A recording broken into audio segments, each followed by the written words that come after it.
The brother asked the question that I live in a predominantly Hindu society. Does it affect my work? Yes, it does. It helps me to strive harder, mashallah. It does affect. The place where I come from, Bombay, it is supposed to be one of the most difficult places where you can do dawah. The Bombay city, if anyone knows, one of the most difficult places where a person can do dawah.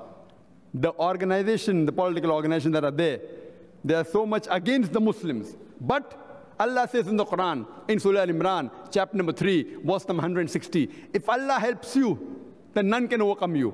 If Allah forsakes you, who is there then who can help you? So let the believers put their trust in Allah. So if Allah's help is there, it's very easy.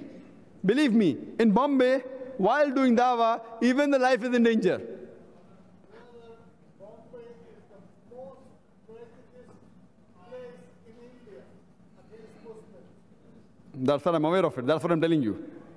That's what I'm telling you. Bombay is the most difficult place where you can do dawah. It's very difficult. Yet, in spite of living in such a situation, with Allah's help, it is very easy. Imagine I give talks from the past 8 years on the cable TV network. We come on more than 1 million homes every day. Every day. And in that, we do hardcore dawah. Quoting the Vedas, quoting Bhagavad Gita, quoting the Upanishad, Mahabharat, talking about the scriptures. And Alhamdulillah, when we give talks, Hindus also come in large numbers. And we train our people, mashallah.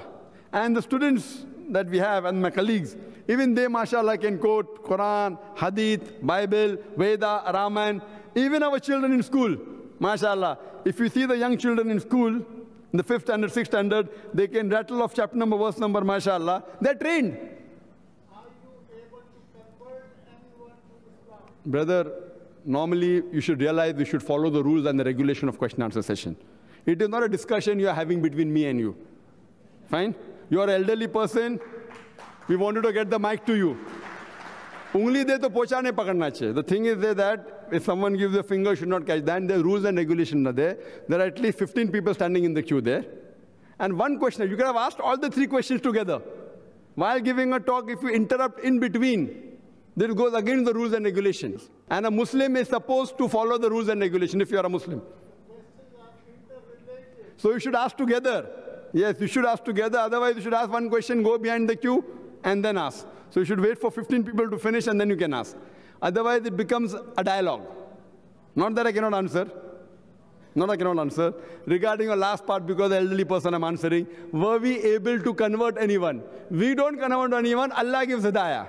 We cannot convert anyone. Allah says in the Quran, in Surah Al-Ghashiyah, chapter number 88, verse number 21, فَذَكِّرْ إِنَّمَا أَنْتَ مُذَكِّرْ. Our job is to deliver the message. It's Allah who gives hidayah. And alhamdulillah, Allah has given hidayah to thousands of non-Muslims, mashallah, through the IRF.